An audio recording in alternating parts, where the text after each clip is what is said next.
The Elimination Chamber is here and gone. I'll admit I have not checked Twitter because I'm afraid of the backlash that this show has gotten because of how the show ended. We'll talk about that and everything that else happened next on the Squared Circle Cycle Battle. My name is Michael Valenti. Joining me is Ralph Valenti. Ralph, let's talk about the first match. Roman Reigns and Goldberg for the Universal Championship went down basically as most people predicted it was going to be. It was a short match. But Roman Reigns ends up winning by submission, and that's a pretty big deal because it's the first time Goldberg has ever lost by submission in his career without the help of the Usos, without the help of Paul Heyman or any other outside interference. Roman Reigns beats Goldberg clean in pretty decisive fashion. So I guess you could say Roman kept his word that Roman Goldberg. How surprised are you at this outcome? Not entirely surprised at all. Actually, I was hoping that we weren't going to get the whole Goldberg wins the title. I know that's always something that people get a little worried about, especially on a show like this. But heading into WrestleMania, this was one half of what I expected to happen and one of the outcomes that I expected. So Roman winning convincingly, at least like this. Not all that unexpected, at least on my side. Yeah, and I think this definitely helps Roman's case of being like a top guy in WWE or an unstoppable force, because Goldberg's a guy that even at his age, there's not many people that have beaten him. And when they have beaten him, it's like still even a tough battle because Goldberg still gets up and up and up, and it takes 3 of your special moves to beat him. But with Roman, it took a guillotine and choked him out. So, I mean, heading into WrestleMania, you really have to see that this, it's going to be hard to beat Roman Reigns, whoever that person's going to be. And when they do, it's going to be a big deal. Yeah, no, I think that for what it was worth, this match was fine. Goldberg didn't look bad. And at the end of the day, this is just another name to add to the resume for Roman Reigns heading into WrestleMania. It's that one little bit of, credibility, if you want to call it that. Is Goldberg relevant at this point? I mean, granted, by the crowd reaction, yeah, I would say so, because he was certainly super over. But it's just another credible name to add to the resume for Roman heading into his match at WrestleMania. Right. And you talk about Goldberg being super over, but one person I thought that was pretty over at Elimination Chamber was Alexa Bliss, and she was in the next match, the Women's Elimination Chamber match. She was the last one eliminated by Bianca Belair. Bianca Belair wins the Elimination Chamber match. Rhea Ripley in this match, Liv Morgan, Doudrop, and Nikki ASH.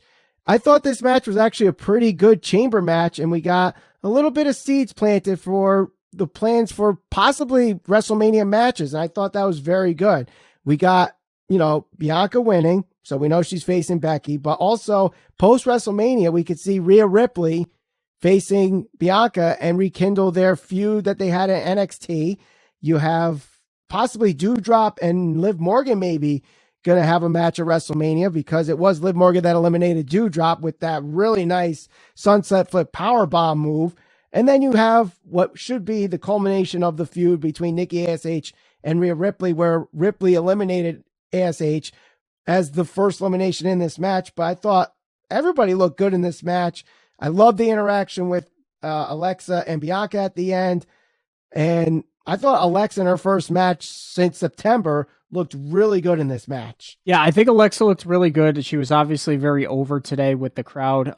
Perhaps the most important part of this match is the fact that Bianca Belair got the win. This is obviously going to lead into her match with Becky Lynch at WrestleMania. Hopefully we see Bianca Belair get that win back from Becky Lynch. I know that was obviously a big thing that people are upset about, derailing whatever momentum Bianca Belair had. But, people are always complaining about long-term storytelling, and here we are. We're at the point where these two are going to face off at WrestleMania. Bianca Belair, if she does get that win back from Becky, I do expect her to. That will give her the momentum that she once had post WrestleMania last year, I would imagine. Right. And I love how we had that interaction with her and Rhea, where they were kind of doing the anything you could do, I could do better kind of thing. One up there, the vertical suplexes simultaneously. I thought all that was good. And if Bianca does defeat Becky, Rhea's right there, front of the line. So I love how that worked out. And, like I said, there's a lot of plans in place for WrestleMania.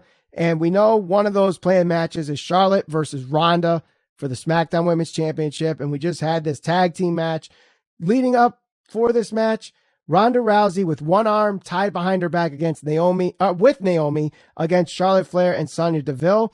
Not exactly the greatest technical match to say. It seemed like there was a lack of chemistry between some of these spots. I think as it was a little clunky at times. I think that, the story told was fine. And the heel work I thought was really good with Charlotte and Sonya, but the match could have been a lot better. And if this is a precursor to what we're seeing at WrestleMania, I'm a little worried. Yeah, if this is an indication of what we can expect from Charlotte and Ronda at WrestleMania, especially because we believe at this point it's going to main event, that's obviously not going to be a good thing. So this match was not very good. Not one of the matches I was looking forward to. So just hopefully Charlotte and Ronda can find their chemistry at that main event if they do decide to go with that match as the main event at WrestleMania. But one person who is obviously getting hot right around the WrestleMania time, and it seems like somebody always gets hot around this time of year, is Naomi. So we'll see what happens with her either heading into WrestleMania or following WrestleMania. But she's somebody who I think can certainly get into that point where the fans buy into her enough, they root for her enough. You could be at that point where she's expected to main event or be that championship picture right after WrestleMania. Right, I totally agree. I think now she's finally breaking through as that possible main event player in the women's division that I think really a lot of people have expected her to be, and she just hasn't been booked that way. But this Sonya storyline that she's had, I think has really made her shine as a character, and she's shine in the ring, which she's always been good in the ring. But that match against Charlotte a couple weeks ago, and the fact that she was over in this match and the fans were really behind her, I think this is only going to help her in the future. And maybe she's the first one to go after whoever wins that SmackDown Women's Championship match, whether that is Ronda or Charlotte, or if this momentum continues, do they swerve again and detour again and add it to a triple threat match and put Naomi in that match? Yeah, it's definitely possible. Like I said, it seems like every year there's always somebody that gets hot right around this time of year, and that kind of throws a wrench in whatever plans WWE had. I think, for the men, I don't really see anybody right now that's at that level of like what Daniel Bryan was. But for the women, Naomi could be that person. Our next match definitely had what you thought was a serious injury, and that is Madcap Moss versus Drew McIntyre. I'll admit I'm not a fan of the Madcap I'll admit I'm not a fan of the Madcap Moss character. I hate the Madcap Moss and Happy Corbin thing, but when it comes to in-ring, him and Drew McIntyre have some great chemistry, and they have some great matches together. And in this match, I thought it was a really good match, and the fact that he took that Alabama Slammer on top of his head probably should have ended the match right there, and they just went along as if nothing happened and prolonged the match, and Moss going through, or at least got thrown over a table. Not the best throw, I'll admit, but then took a superplex, a DDT, and a Claymore for Drew McIntyre to get the win there.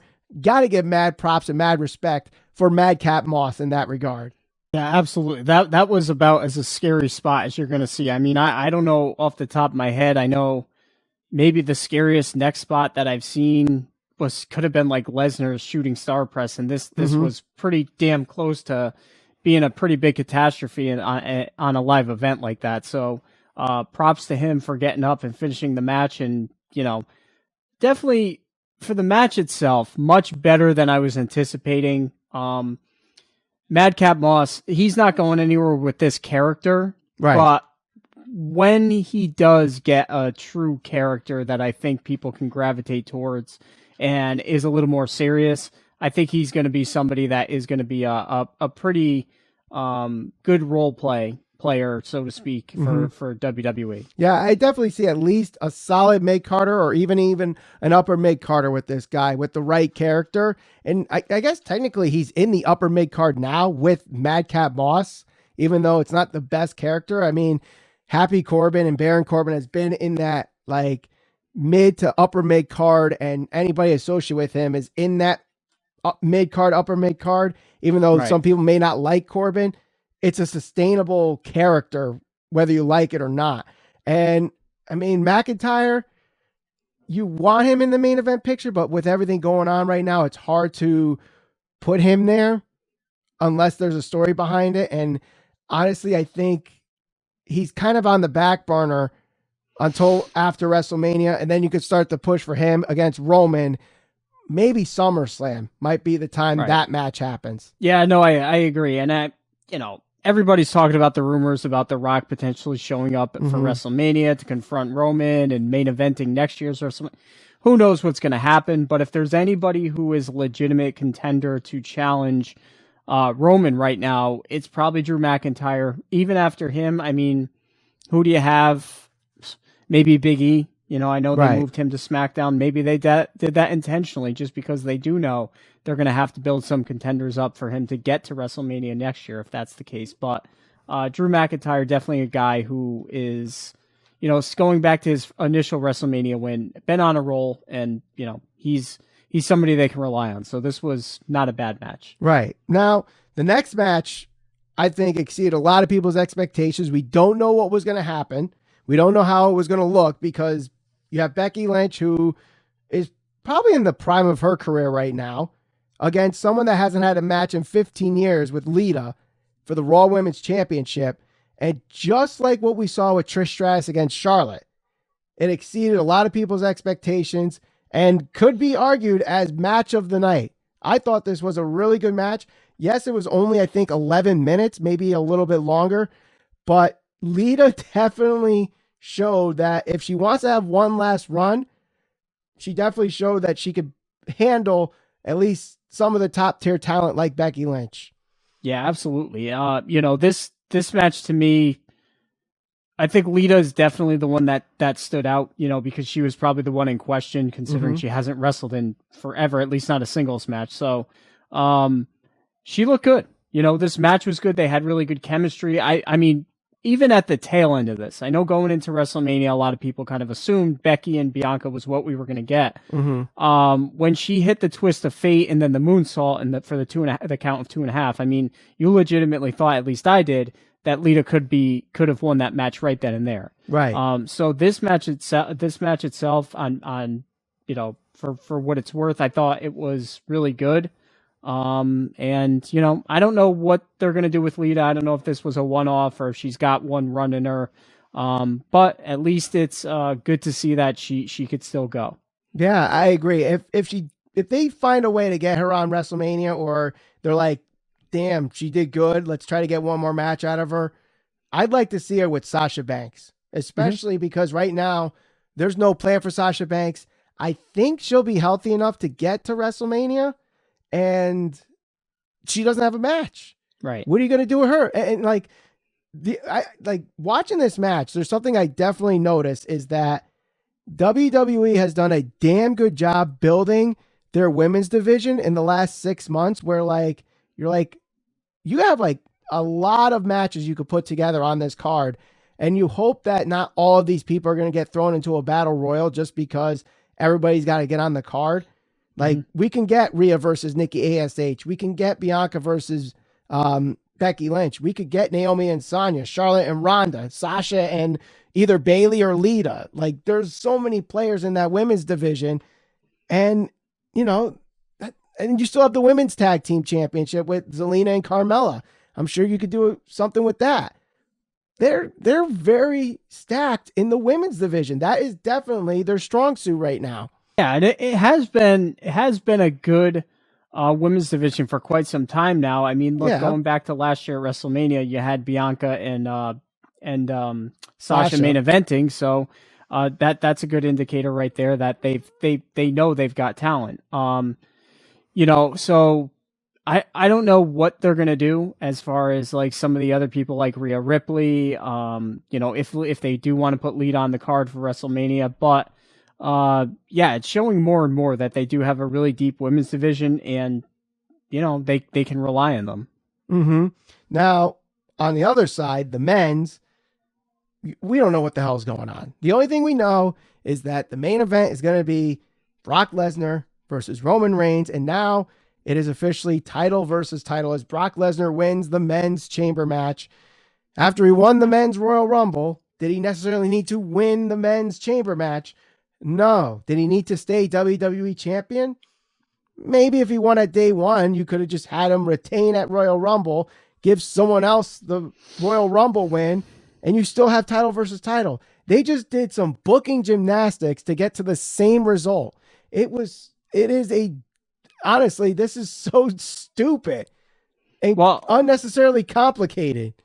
I was really, really critical this afternoon. Obviously, we're texting back and forth because you were a little behind me. And now I'm reading reports that Bobby Lashley is actually hurt. He's going to need shoulder surgery. So that was a way to write him off. That was a way to write him off. So again, these sometimes as wrestling fans, we get upset, we get disappointed. Would I have liked to see them perhaps say, and I know, traveling to Saudi Arabia makes this even more difficult because you're limited. If I'm WWE and Bobby Lashley's hurt and can't compete, wouldn't it be better to just say he can't compete? We got to fill somebody else in his role. I'd rather see that. He's the champion. But they knew he couldn't compete because he needed shoulder surgery. So they could have very easily said, Bobby Lashley cannot compete. We're going to have to replace him, rather than the whole convoluted power bomb where he hit his head on the plastic. Now, mind you, a month and a half ago, he wrestled Brock Lesnar, and they beat the crap out of each other for however long that match went. But somebody got power bombed into him, and he bumped his head on plastic, and he had a metal. concussion. It was the metal support, not the plexiglass. So he could have got concussed. So.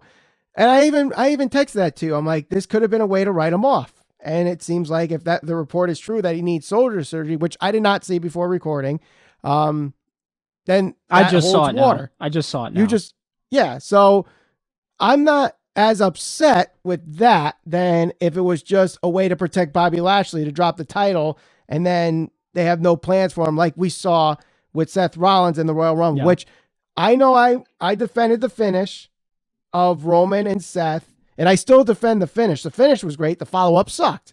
And it was solidified that the follow-up sucked in this match because Brock Lesnar comes out after it was supposed to be Bobby Lashley. He's fed up, so he kicks the plexiglass out of his pod, wreaks havoc on everybody, and eliminates Seth Rollins, AJ Styles, and Riddle, bam, bam, bam, with F5s. So it's left to just him and Austin Theory, which I thought the exchange between him and Theory was great. Yeah. I agree. Theory got enough shine where it was like, wow, they might actually pull this off where Theory becomes the champion and they don't have to do the title for title thing. But again, Brock Lesnar, after getting low blowed, kicks out at 2, recovers. Austin Theory tries to escape the chamber, which I don't know what the ruling would be if he actually succeeded in climbing through the chains and escaping the chamber, but takes an F5 off the top of the pod. 1, 2, 3. New WWE Champion Brock Lesnar. So we're getting title versus title at WrestleMania, which some people might not like this. They might not like how we got there.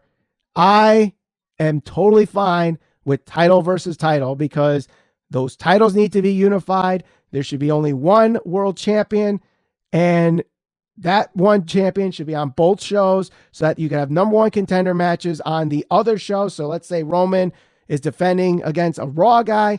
SmackDown has a number one contenders match. And then the following pay-per-view, you switch.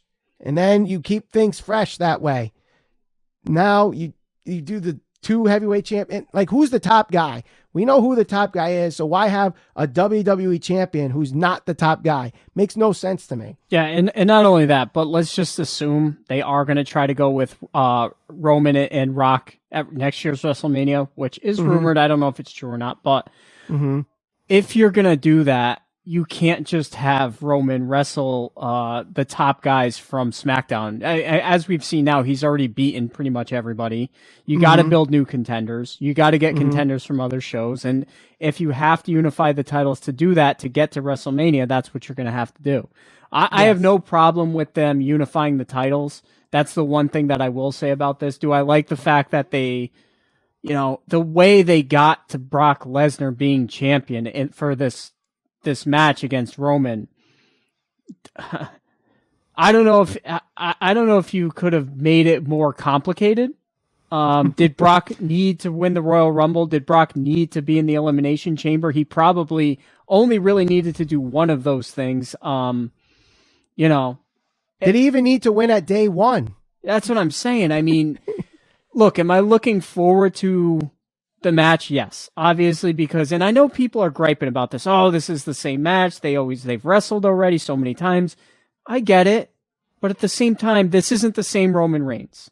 It's not the same Brock Lesnar. No, it's not the same Brock Lesnar. And you know what? For people that, look, you don't have to, for lack of a better word, acknowledge Roman as like the best wrestler in the world, but you have to at least admit that he's definitely performing at a much higher level than he once was when people felt like he was being pushed down your throat. He's earning the respect of fans because his matches are good and because his character work has been very good and it's been fresh, and the story, because everybody, we want long-term storytelling. Again, has it been the best story? Maybe not. Am I excited to see Brock and Roman at this stage in their careers?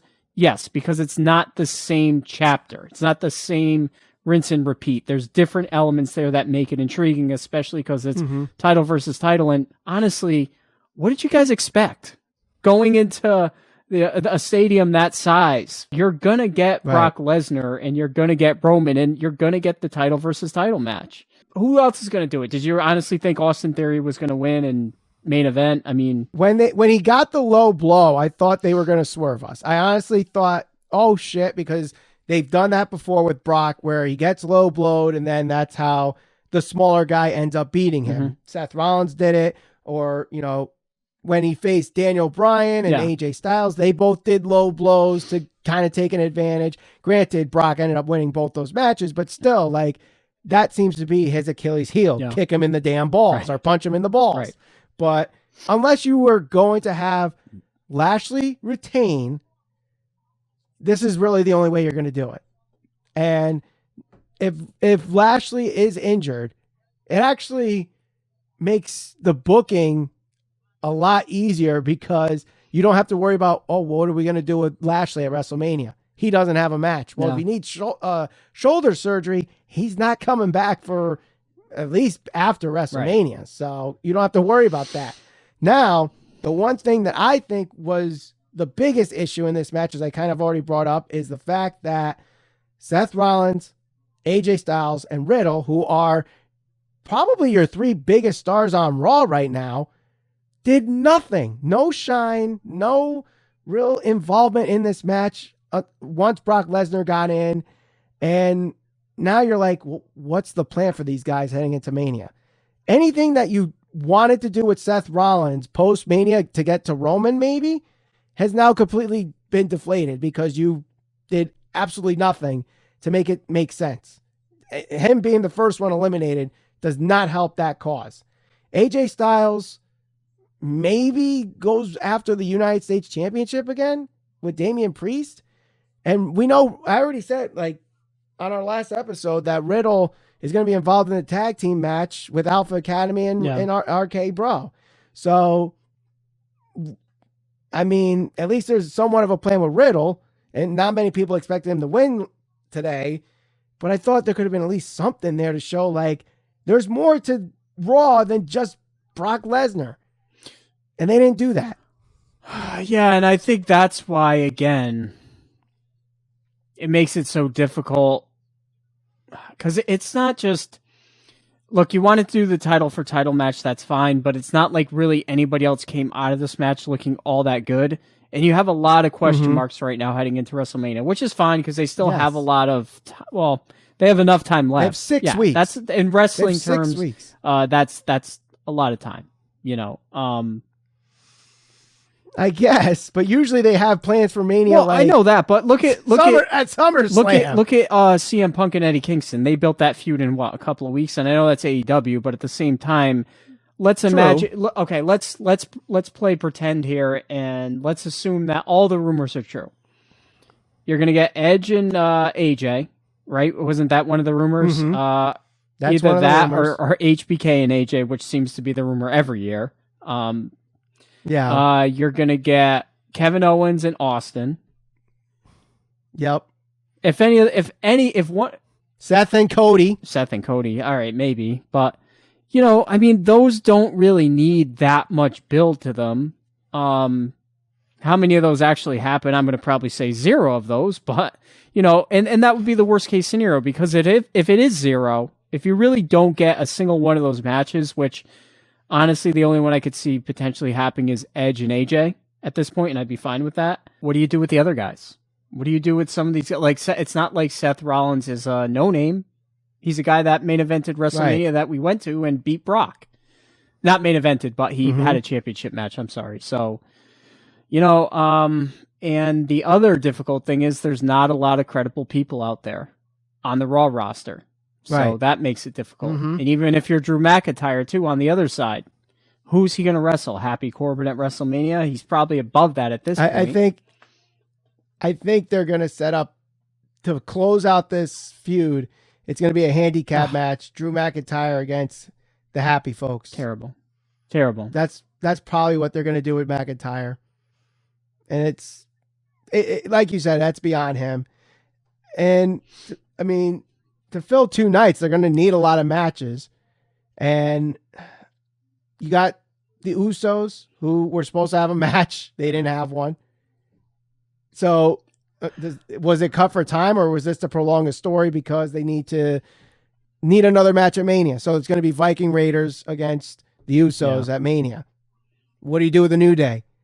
What do you do with, you have Alpha Academy versus RK Bro? What do you do with the Street Profits? It's true. What do you do with the Dirty Dogs? Like, there's so many things. What do you do with Austin Theory? Yeah, exactly. What are you going to do with Austin Theory now that you kind of build him up and actually made him the only one to have some shine in this match outside of Brock Lesnar? So I think they dug themselves into a hole yet again. And this is WWE doing WWE things. And while there were some good things about it, you leave this last impression like, did they need to do this? Why did they go through this complicated crap just to get to the same result? It's not good storytelling. No, I agree. I like I said, I was really upset about the way everything kind of transpired today for that main event. The fact that Bobby Lashley is legitimately hurt from what we see, then it obviously makes sense. But yeah, just the fact that getting the belt back on Brock is just kind of crazy how we're getting to this main event. So a lot to talk about here. Let us know in the comments what you thought of Elimination Chamber, and if you have any questions for our Q&A episode, which will be out later this week, put them down in the comments below. Subscribe, hit that bell for notifications, and we'll see you on the next episode of the Squared Circle Cycle Babble.